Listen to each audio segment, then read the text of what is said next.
ओम शांति 15 ଜାନୁଆରୀ 2026 प्रातः मुरली बाप दादा मधुबन। मीठे बच्चे, तुम मुखरू केबे भी हे ईश्वर हे बाबा शब्द बाहरिबा उचित नुहे। ଏହା ତ ଭକ୍ତି ମାର୍ଗର ଅଭ୍ୟାସ। ଆଜିର ପ୍ରଶ୍ନ, ତୁମେମାନେ ଧଳା ପୋଷାକ କାହିଁକି ପସନ୍ଦ କରୁଛ? ଏହା କେଉଁ କଥାର ପ୍ରତୀକ? ଉତ୍ତର, ବର୍ତ୍ତମାନ ତୁମେମାନେ ଏହି ପୁରୁଣା ଦୁନିଆରୁ ଜିଇଁ ଥାଉ ଥାଉ ମରିଯାଇଛ। ସେଥିପାଇଁ ଧଳା ପୋଷାକ ପସନ୍ଦ କରୁଛ। ଏହି ଧଳା ପୋଷାକ ମୃତ୍ୟୁକୁ ପ୍ରମାଣ କରୁଛି। ଯଦି କେହି ମରିଯାଏ ତେବେ ତା ଉପରେ ମଧ୍ୟ ଧଳା କପଡ଼ା ପକାଇଥାନ୍ତି।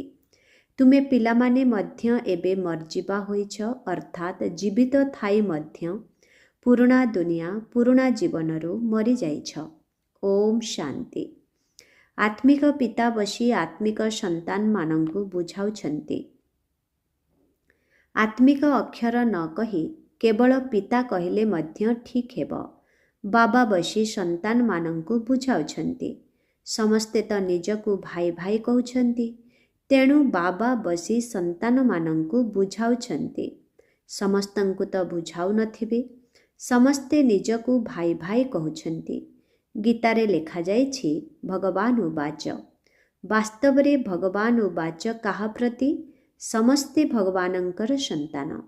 ସିଏ ହେଲେ ପିତା, ତେଣୁ ତାଙ୍କର ସନ୍ତାନ ସମସ୍ତେ ହେଲେ ଭାଇ ଭାଇ। ଭଗବାନ ହିଁ ବୁଝାଇଥିବେ, ରାଜଯୋଗ ଶିଖାଇଥିବେ। ଏବେ ତୁମ ବୁଦ୍ଧିର ତାଲା ଖୋଲିଛି। ଦୁନିଆରେ ଆଉ କାହାର ବୁଦ୍ଧିରେ ଏଭଳି ବିଚାର ନଥିବ। ଯେଉଁମାନଙ୍କୁ ବାବାଙ୍କ ସନ୍ଦେଶ ମିଳିବ, ସେମାନେ ସ୍କୁଲରେ ଆସି ପଢ଼ିବେ। ଭାବିବେ ଯେ ପ୍ରଦର୍ଶନୀ ତ ଦେଖିଲୁ, ଏବେ ଯାଇ କିଛି ଅଧିକ ଶୁଣିବୁ। ପ୍ରଥମ ମୁଖ୍ୟ କଥା ହେଉଛି ଜ୍ଞାନର ସାଗର ପତିତ ପାବନ ଗୀତା ଜ୍ଞାନଦାତା ଶିବ ଭଗବାନ ଉବାଚ। ପ୍ରଥମେ ସେମାନେ ଜାଣନ୍ତୁ ଯେ ଏମାନଙ୍କୁ କିଏ ଶିଖାଉଛନ୍ତି ଅଥବା ବୁଝାଉଛନ୍ତି। ସେହି ସୁପ୍ରିମ୍ ସୋଲ୍ ଜ୍ଞାନର ସାଗର ହେଉଛନ୍ତି ନିରାକାର। ସେ ତ ସତ୍ୟ ହିଁ ଅଟନ୍ତି ଏବଂ ସତ୍ୟ ହିଁ କହିବେ। ଏଥିରେ ପୁଣି ଆଉ କୌଣସି ପ୍ରଶ୍ନ ବା ସଂଶୟ ଆସିବାର ନାହିଁ। ପ୍ରଥମେ ତ ଏହା ସମ୍ବନ୍ଧରେ ବୁଝାଇବାକୁ ହେବ। ଆମକୁ ପରମ ପିତା ପରମାତ୍ମା ବ୍ରହ୍ମାଙ୍କ ଦ୍ୱାରା ରାଜଯୋଗ ଶିଖାଉଛନ୍ତି। ଏହା ହେଉଛି ରାଜପଦ। ଯାହାଙ୍କର ନିଶ୍ଚୟ ହୋଇଯିବ ଯେ ସର୍ବାତ୍ମାଙ୍କର ପିତା, ପାରଲୌକିକ ପିତା ବସି ବୁଝାଉଛନ୍ତି, ସେ ହିଁ ସବୁଠାରୁ ବଡ଼ ଅଥରିଟି, ତେବେ ଅନ୍ୟ କୌଣସି ପ୍ରଶ୍ନ ଉଠିପାରିବ ନାହିଁ। ସେ ହେଲେ ପତିତ ପାବନ, ତେଣୁ ସିଏ ଏଠାକୁ ନିଜ ସମୟରେ ହିଁ ଆସିବେ। ତୁମେ ଦେଖୁଛ ମଧ୍ୟ, ଏହା ସେହି ମହାଭାରତ ଲଢ଼େଇ ଅଟେ। ବିନାଶ ପରେ ପୁଣି ନିର୍ବିକାରୀ ଦୁନିଆ ହେବ। ଏହା ବିକାରୀ ଦୁନିଆ। ଏହି ମନୁଷ୍ୟମାନେ ଜାଣିନାହାନ୍ତି ଯେ ଭାରତ ନିର୍ବିକାରୀ ଥିଲା। କାହାର ବୁଦ୍ଧିରେ କୌଣସି କଥା ଆସୁନାହିଁ। ଗଡରେଜର ତାଲା ଲାଗିଛି, ତାର ଚାବି ଏକମାତ୍ର ବାବାଙ୍କ ପାଖରେ ହିଁ ଅଛି। ସେଥିପାଇଁ ତାଙ୍କୁ ଜ୍ଞାନଦାତା, ଦିବ୍ୟ ଚକ୍ଷୁ ବିଧାତା ବୋଲି କୁହାଯାଉଛି। ଜ୍ଞାନର ତୃତୀୟ ନେତ୍ର ଦେଉଛନ୍ତି। ଏ କଥା କାହାକୁ ହେଲେ ଜଣାନାହିଁ ଯେ ତୁମକୁ କିଏ ପଢ଼ାଉଛନ୍ତି। ବ୍ରହ୍ମା ପଢ଼ାଉଛନ୍ତି ଭାବି ନେଉଥିବାରୁ ପରିହାସ କରୁଛନ୍ତି। କିଛି ନା କିଛି ପରିହାସ କରି କହିଦେଉଛନ୍ତି। ସେଥିପାଇଁ ପ୍ରଥମେ ଏହି କଥା ହିଁ ବୁଝାଅ। ଏଥିରେ ଲେଖା ମଧ୍ୟ ହୋଇଛି, ଶିବ ଭଗବାନ ଉବାଚ। ସେ ତ ସତ୍ୟ ହିଁ ଅଟନ୍ତି। ବାବା ବୁଝାଉଛନ୍ତି ଯେ ମୁଁ ପତିତ ପାବନ ଶିବ ଅଟେ। ମୁଁ ପରମଧାମରୁ ଆସିଛି ଏହି ଶାଳଗ୍ରାମମାନଙ୍କୁ ପାଠ ପଢ଼ାଇବା ପାଇଁ। ବାବା ହେଉଛନ୍ତି ଜ୍ଞାନର ସାଗର। ସୃଷ୍ଟିର ଆଦି ମଧ୍ୟ ଅନ୍ତର ରହସ୍ୟ ବୁଝାଉଛନ୍ତି। ଏହି ଶିକ୍ଷା ଏବେ ତୁମକୁ ବେହଦର ବାବାଙ୍କ ଠାରୁ ମିଳୁଛି। ସେ ହିଁ ସୃଷ୍ଟିର ରଚୟିତା ଅଟନ୍ତି। ପତିତ ସୃଷ୍ଟିକୁ ପବିତ୍ର କରାଉଛନ୍ତି। ଡାକୁଛନ୍ତି ମଧ୍ୟ, ହେ ପତିତ ପାବନ ଆସ। ତେଣୁ ପ୍ରଥମେ ତାଙ୍କର ହିଁ ପରିଚୟ ଦେବାକୁ ହେବ। ସେହି ପରମ ପିତା ପରମାତ୍ମାଙ୍କ ସହିତ ତୁମର ସମ୍ବନ୍ଧ କ'ଣ? ସେ ହିଁ ସତ୍ୟ ଅଟନ୍ତି। ନରରୁ ନାରାୟଣ ହେବାର ସତ୍ୟ ଜ୍ଞାନ ଦେଉଛନ୍ତି। ପିଲାମାନେ ଜାଣିଛନ୍ତି ଯେ ବାବା ସତ୍ୟ ଅଟନ୍ତି। ବାବା ହିଁ ସତ୍ୟଖଣ୍ଡ ସ୍ଥାପନା କରୁଛନ୍ତି। ତୁମେ ଏଠାକୁ ନରରୁ ନାରାୟଣ ହେବା ପାଇଁ ଆସୁଛ। ବାରିଷ୍ଟରଙ୍କ ପାଖକୁ ଗଲେ ଭାବନ୍ତି ଯେ ଆମେ ବାରିଷ୍ଟର ହେବାକୁ ଆସିଛୁ। ଏବେ ତୁମର ନିଶ୍ଚୟ ହୋଇଛି ଯେ ଆମକୁ ଭଗବାନ ପଢ଼ାଉଛନ୍ତି। ଯଦି କେହି ନିଶ୍ଚୟ କରି ମଧ୍ୟ ପୁଣି ସଂଶୟ ବୁଦ୍ଧି ହୋଇଗଲେ ତେବେ ତାଙ୍କୁ ଲୋକମାନେ କହିଥାନ୍ତି, ତୁମେ ତ କହୁଥିଲ ଭଗବାନ ପଢ଼ାଉଛନ୍ତି, ପୁଣି ଭଗବାନଙ୍କୁ କାହିଁକି ଛାଡ଼ି ଆସିଲ? ସଂଶୟ ଆସିବା ଦ୍ୱାରା ହିଁ ହାତ ଛାଡ଼ି ଦେଇଥାନ୍ତି। କୌଣସି ନା କୌଣସି ବିକର୍ମ କରିଥାନ୍ତି। ଭଗବାନ ଉବାଚ, କାମ ମହାଶତ୍ରୁ ଅଟେ। ଏହା ଉପରେ ବିଜୟ ପ୍ରାପ୍ତ କଲେ ହିଁ ତୁମେ ଜଗଜ୍ଜିତ ହେବ। ଯିଏ ପବିତ୍ର ହେବେ ସେ ହିଁ ପବିତ୍ର ଦୁନିଆକୁ ଯିବେ। ଏଠାରେ ହିଁ ରାଜଯୋଗର କଥା ରହିଛି। ତୁମେ ସେଠାରେ ଯାଇ ରାଜତ୍ୱ କରିବ। ବାକି ଯେଉଁ ଆତ୍ମାମାନେ ଅଛନ୍ତି ସେମାନେ ନିଜର ହିସାବ କିତାବ ଚୁକ୍ତ କରି ନିଜ ଘର ପରମଧାମକୁ ଫେରିଯିବେ। ଏହା ବିନାଶର ସମୟ ଅଟେ। ଏବେ ବୁଦ୍ଧି କହୁଛି ଯେ ସତ୍ୟଯୁଗର ସ୍ଥାପନା ନିଶ୍ଚୟ ହେବ। ସତ୍ୟଯୁଗକୁ ପବିତ୍ର ଦୁନିଆ କୁହାଯାଏ। ବାକି ସମସ୍ତେ ମୁକ୍ତିଧାମକୁ ଚାଲିଯିବେ। ସେମାନଙ୍କୁ ପୁଣି ନିଜର ଅଭିନୟର ପୁନରାବୃତ୍ତି କରିବାକୁ ପଡ଼ିବ।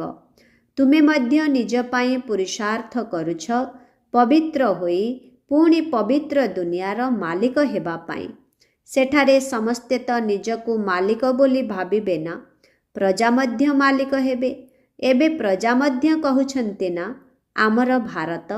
ବିଜ୍ଞ ପୁରୁଷ, ସନ୍ନ୍ୟାସୀ ଆଦି ମଧ୍ୟ କହୁଛନ୍ତି ଆମର ଭାରତ। ତୁମେ ଜାଣିଛ ଯେ ବର୍ତ୍ତମାନ ଭାରତରେ ସମସ୍ତେ ନର୍କବାସୀ ଅଟନ୍ତି। ଏବେ ଆମେ ସ୍ୱର୍ଗବାସୀ ହେବା ପାଇଁ ଏହି ରାଜଯୋଗ ଶିଖୁଛୁ। ସମସ୍ତେ ତ ସ୍ୱର୍ଗବାସୀ ହେବେ ନାହିଁ। ଏହି ଜ୍ଞାନ ତ ଏବେ ମିଳିଲା। ସେମାନେ ଯାହା ଶୁଣାଉଛନ୍ତି ଶାସ୍ତ୍ର ହିଁ ଶୁଣାଉଛନ୍ତି।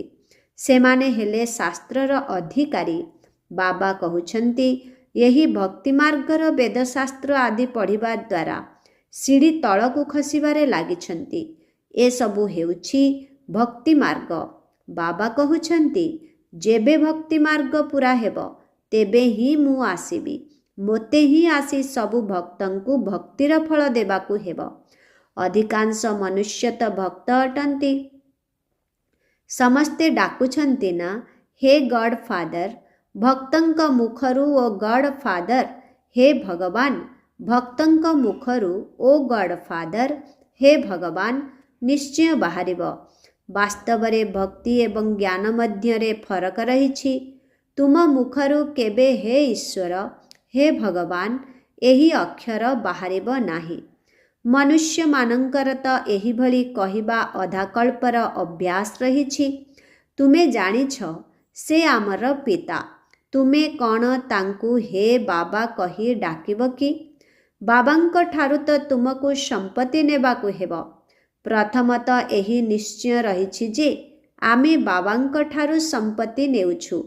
ବାବା ପିଲାମାନଙ୍କୁ ସମ୍ପତ୍ତି ନେବାର ଅଧିକାରୀ କରାଉଛନ୍ତି। ଇଏ ତ ସତ୍ୟ ବାବା ଅଟନ୍ତି ନା। ବାବା ଜାଣିଛନ୍ତି ଏମାନେ ମୋର ସନ୍ତାନ, ଯେଉଁମାନଙ୍କୁ ମୁଁ ଜ୍ଞାନ ଅମୃତ ପିଆଇ ଜ୍ଞାନ ଚିତାରେ ବସାଇ ଘୋର ନିଦ୍ରାରୁ ଉଠାଇ ସ୍ୱର୍ଗକୁ ନେଇଯାଉଛି। ବାବା ବୁଝାଉଛନ୍ତି ଆତ୍ମାମାନେ ପ୍ରଥମେ ଶାନ୍ତିଧାମରେ ଥାନ୍ତି, ପୁଣି ସୁଖଧାମକୁ ଆସନ୍ତି। ସୁଖଧାମକୁ ନିର୍ବିକାରୀ ଦୁନିଆ କୁହାଯାଏ। ଦେବତାମାନେ ସମ୍ପୂର୍ଣ୍ଣ ନିର୍ବିକାରୀ ଅଟନ୍ତି ଏବଂ ତାହା ହେଉଛି ତୁମର ପ୍ରିୟ ଘର। ତୁମେ ଜାଣିଛ ଯେ ତାହା ଆମର ଘର। ଆମେ ଅଭିନେତା ସେହି ଶାନ୍ତିଧାମରୁ ଆସୁଛୁ ଏଠାରେ ଅଭିନୟ କରିବା ପାଇଁ। ଆମେ ଆତ୍ମାମାନେ ଏଠାକାର ବାସିନ୍ଦା ନୁହେଁ। ଦୁନିଆର ନାଟକରେ ଅଭିନୟ କରୁଥିବା ଅଭିନେତାମାନେ ଏଠାକାର ବାସିନ୍ଦା ଅଟନ୍ତି। କେବଳ ଘରୁ ଆସି ଡ୍ରେସ୍ ବଦଳାଇ ଅଭିନୟ କରୁଛନ୍ତି। ତୁମେ ତ ଜାଣିଛ ଯେ ଆମ ଘର ଶାନ୍ତିଧାମ ଅଟେ। ପୁଣି ଆମେ ସେଠାକୁ ଫେରିଯିବୁ। ଯେବେ ସମସ୍ତ ଅଭିନେତାମାନେ ଷ୍ଟେଜକୁ ଆସିଯିବେ ତେବେ ପୁଣି ବାବା ଆସି ସମସ୍ତଙ୍କୁ ନେଇଯିବେ। ସେଥିପାଇଁ ତାଙ୍କୁ ମୁକ୍ତିଦାତା, ପଥ ପ୍ରଦର୍ଶକ ମଧ୍ୟ କୁହାଯାଏ। ସେ ତ ଦୁଃଖ ହର୍ତ୍ତା ସୁଖ କର୍ତ୍ତା ଅଟନ୍ତି। ତେବେ ଏତେ ସବୁ ମନୁଷ୍ୟ କୁଆଡ଼େ ଯିବେ? ବିଚାର କର। ପତିତ ପାବନଙ୍କୁ ଡାକୁଛନ୍ତି କ'ଣ ପାଇଁ? ନିଜର ମୃତ୍ୟୁ ପାଇଁ। ଦୁଃଖର ଦୁନିଆରେ ରହିବାକୁ ଚାହୁଁନାହାନ୍ତି। ସେଥିପାଇଁ କହୁଛନ୍ତି ଘରକୁ ଚାଲ। ଏମାନେ ସବୁ ମୁକ୍ତିକୁ ହିଁ ମାନ୍ୟତା ଦେଇଥାନ୍ତି। ଭାରତର ପ୍ରାଚୀନ ରାଜଯୋଗ ମଧ୍ୟ କେତେ ପ୍ରସିଦ୍ଧ ଅଟେ। ବିଦେଶକୁ ମଧ୍ୟ ଯାଉଛନ୍ତି ପ୍ରାଚୀନ ରାଜଯୋଗ ଶିଖାଇବା ପାଇଁ। ବାସ୍ତବରେ ହଠଯୋଗୀ ତ ରାଜଯୋଗ ଜାଣି ହିଁ ନାହାନ୍ତି। ତାଙ୍କର ଯୋଗ ହିଁ ଭୁଲ। ସେଥିପାଇଁ ତୁମକୁ ଯାଇ ସଠିକ୍ ରାଜଯୋଗ ଶିଖାଇବାକୁ ହେବ। ମନୁଷ୍ୟମାନେ ସନ୍ନ୍ୟାସୀମାନଙ୍କର କୌପିନି ଦେଖି ତାଙ୍କୁ କେତେ ସମ୍ମାନ ଦେଇଥାନ୍ତି। ବୌଦ୍ଧ ଧର୍ମରେ ମଧ୍ୟ ସନ୍ନ୍ୟାସୀମାନଙ୍କୁ କୌପିନି ପିନ୍ଧିଥିବାର ଦେଖି ସମ୍ମାନ ଦେଇଥାନ୍ତି। ବହୁତ ସମୟ ପରେ ସନ୍ନ୍ୟାସୀ ହୋଇଥାନ୍ତି। ବୌଦ୍ଧ ଧର୍ମରେ ମଧ୍ୟ ଆରମ୍ଭରେ କେହି ସନ୍ନ୍ୟାସୀ ହେଉନଥିଲେ। ଯେବେ ପାପର ବୃଦ୍ଧି ହୋଇଥାଏ, ସନ୍ନ୍ୟାସ ଧର୍ମର ସ୍ଥାପନା ହୋଇଥାଏ। ଆରମ୍ଭରେ ତ ସେହି ଆତ୍ମାମାନେ ଉପରୁ ଆସିଥାନ୍ତି। ତାଙ୍କ ଧର୍ମର ସମସ୍ତ ଅନୁଗାମୀ ସୃଷ୍ଟିକୁ ଆସିଥାନ୍ତି। ଆରମ୍ଭରୁ ସନ୍ନ୍ୟାସ ଶିଖାଇ କ'ଣ କରିବେ? ପରେ ହିଁ ସନ୍ନ୍ୟାସ କରାଇଥାନ୍ତି। ଏହା ମଧ୍ୟ ଏହିଠାରେ ହିଁ କପି କରୁଛନ୍ତି। ଖ୍ରୀଷ୍ଟିଆନ ଧର୍ମରେ ମଧ୍ୟ ବହୁତ ଅଛନ୍ତି ଯେଉଁମାନେ କି ସନ୍ନ୍ୟାସୀମାନଙ୍କର ସମ୍ମାନ ରଖିଥାନ୍ତି। ହଠଯୋଗୀମାନେ କୌପିନି ପିନ୍ଧିଥାନ୍ତି। ତୁମକୁ ତ ଘରଦ୍ୱାର ଛାଡ଼ିବାର ନାହିଁ, ନା ଧଳା ବସ୍ତ୍ର ପିନ୍ଧିବାର କୌଣସି ବାଧ୍ୟବାଧକତା ରହିଛି। କିନ୍ତୁ ଧଳା ବସ୍ତ୍ର ଭଲ। ତୁମେ ଭଟ୍ଟିରେ ରହିଛ, ତେଣୁ ଶ୍ୱେତବସ୍ତ୍ର ତୁମର ପୋଷାକ ହୋଇଯାଇଛି। ଆଜିକାଲି ଧଳା ବହୁତ ପସନ୍ଦ କରୁଛନ୍ତି। ମନୁଷ୍ୟ ମରିଗଲେ ଉପରେ ଧଳା ଚାଦର ପକାଇଥାନ୍ତି। ତୁମେ ମଧ୍ୟ ଏବେ ମରିଯିବା ହୋଇଛ, ତେଣୁ ତୁମ ପାଇଁ ଧଳା ଡ୍ରେସ୍ ଭଲ। କାହାକୁ ବି ପ୍ରଥମେ ବାବାଙ୍କର ପରିଚୟ ଦିଅ। କୁହ ଆମର 2ଟି ପିତା ଅଛନ୍ତି। ଏହି କଥାକୁ ବୁଝିବା ପାଇଁ ସମୟ ନେଉଛନ୍ତି। ପ୍ରଦର୍ଶନୀରେ ତ ଏତେ କଥା ବୁଝାଇ ପାରିବେ ନାହିଁ। ସତ୍ୟଯୁଗରେ ଜଣେ ପିତା ରହିବେ। ବର୍ତ୍ତମାନ ତୁମର 3 ଜଣ ପିତା ଅଛନ୍ତି। କାହିଁକି ନା ଭଗବାନ ଆସୁଛନ୍ତି ପ୍ରଜାପିତା ବ୍ରହ୍ମାଙ୍କ ଶରୀରରେ। ତେଣୁ ସେ ମଧ୍ୟ ସମସ୍ତଙ୍କର ପିତା ଅଟନ୍ତି। ଲୌକିକ ପିତା ମଧ୍ୟ ଅଛନ୍ତି। ଆଚ୍ଛା, ଏବେ 3 ପିତାଙ୍କ ମଧ୍ୟରୁ ଶ୍ରେଷ୍ଠ ସମ୍ପତ୍ତି କିଏ ହେଉଛନ୍ତି? ନିରାକାର ବାବା ସମ୍ପତ୍ତି କିପରି ଦେବେ? ସେ ପୁଣି ବ୍ରହ୍ମାଙ୍କ ଦ୍ୱାରା ଦେଉଛନ୍ତି। ଏହି ଚିତ୍ର ସମ୍ବନ୍ଧରେ ତୁମେ ବହୁତ ଭଲ ଭାବରେ ବୁଝାଇ ପାରିବ। ଶିବ ବାବା ନିରାକାର ଅଟନ୍ତି ଏବଂ ଇଏ ପ୍ରଜାପିତା ବ୍ରହ୍ମା ହେଲେ ଆଦି ଦେବ, ଗ୍ରେଟ୍ ଗ୍ରେଟ୍ ଗ୍ରାଣ୍ଡ ଫାଦର ଅର୍ଥାତ୍ ଆଦି ପିତା। ଶିବ ବାବା କହୁଛନ୍ତି ମୋତେ ତୁମେ ଗ୍ରେଟ୍ ଗ୍ରେଟ୍ ଗ୍ରାଣ୍ଡ ଫାଦର କହିବ ନାହିଁ। ମୁଁ ସମସ୍ତଙ୍କର ପିତା ଅଟେ। ଇଏ ହେଉଛନ୍ତି ପ୍ରଜାପିତା ବ୍ରହ୍ମା। ତୁମେ ସମସ୍ତେ ହୋଇଗଲ ଭାଇ ଭଉଣୀ।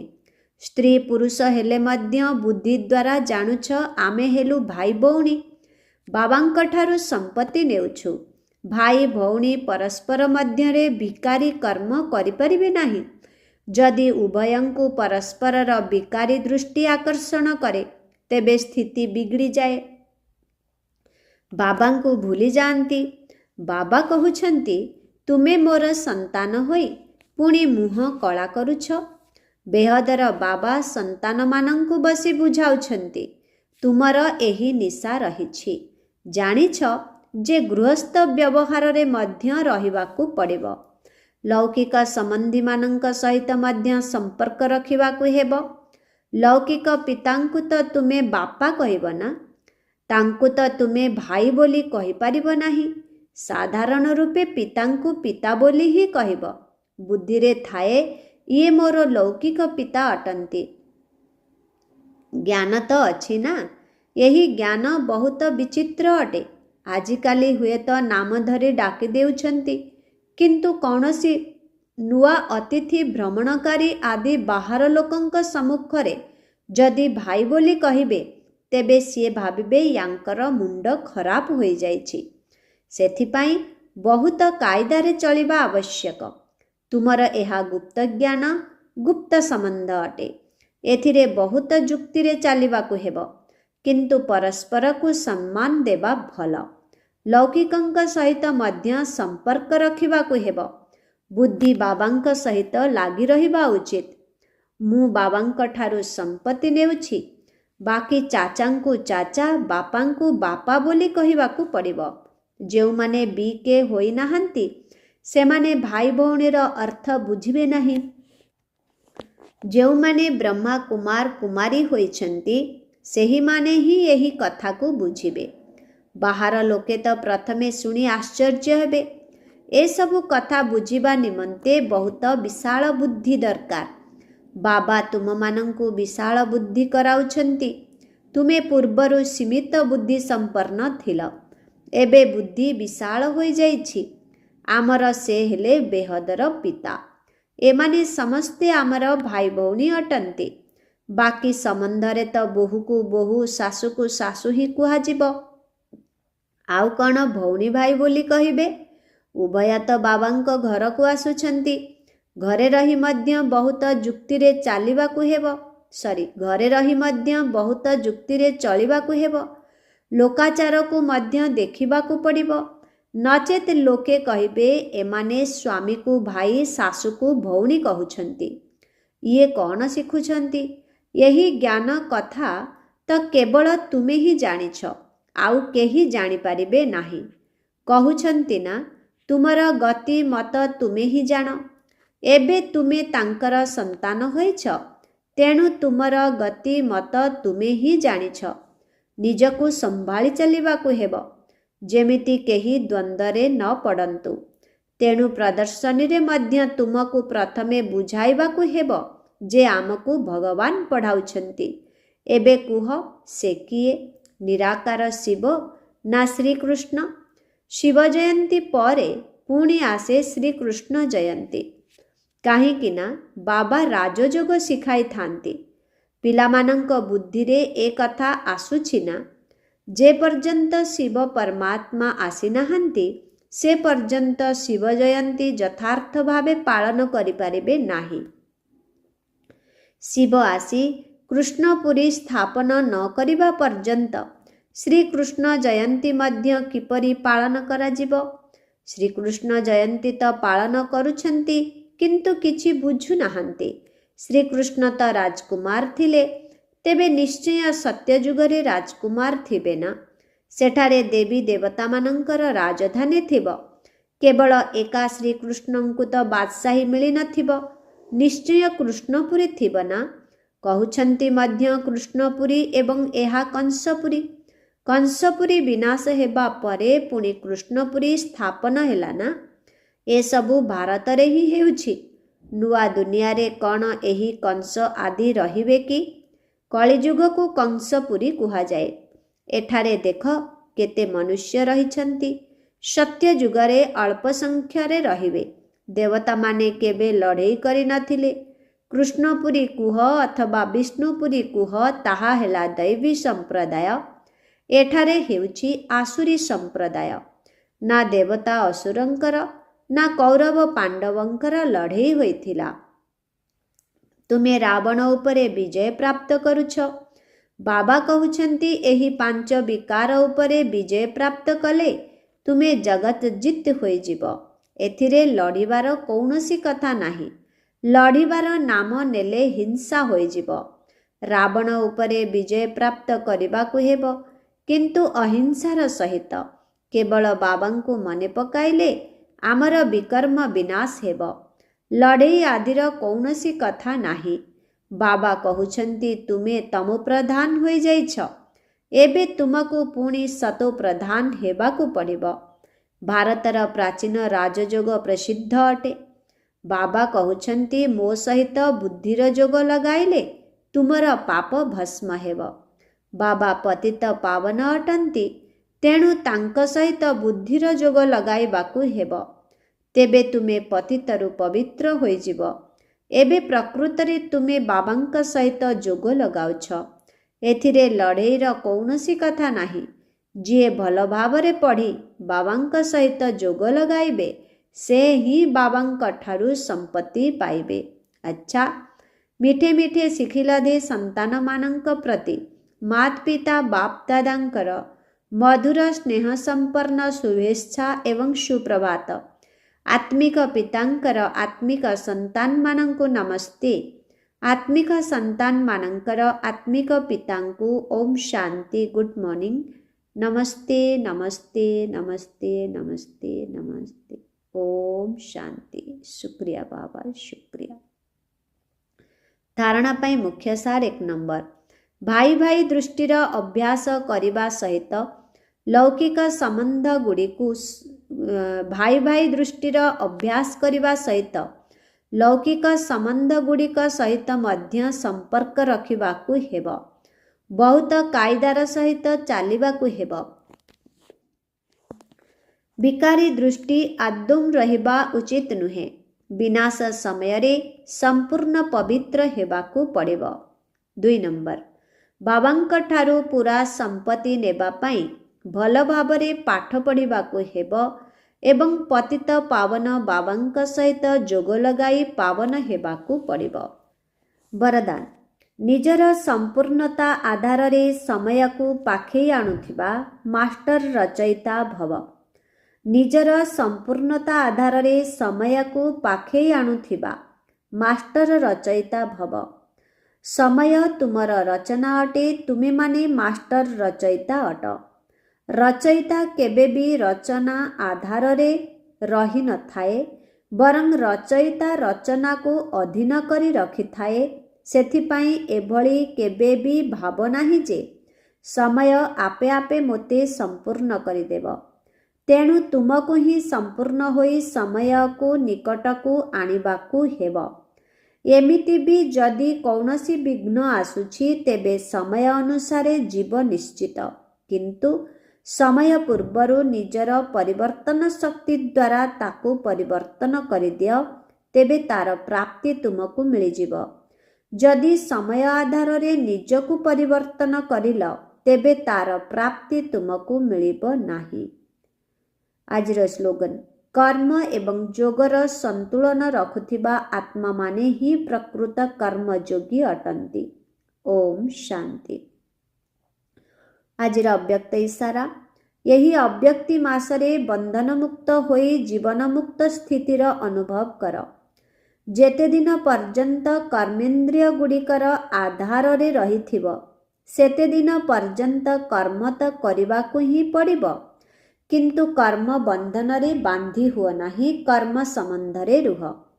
ଜୀବନ ମୁକ୍ତ ଅବସ୍ଥା ଅର୍ଥାତ୍ ସଫଳତା ବି ଅଧିକ ମିଳୁଥିବ, କିନ୍ତୁ କର୍ମର ବୋଝ ବି ନଥିବ। ତେଣୁ ଯେଉଁମାନେ ମୁକ୍ତ ଆତ୍ମା ସେମାନେ ସର୍ବଦା ସଫଳତା ମୂରତ ହୋଇଥାନ୍ତି। ଜୀବନ ମୁକ୍ତ ଆତ୍ମା ସର୍ବଦା ନିଶାର ସହିତ କହିବ, ସଫଳତା ମୋର ଜନ୍ମସିଦ୍ଧ ଅଧିକାର। ଓମ୍ ଶାନ୍ତି।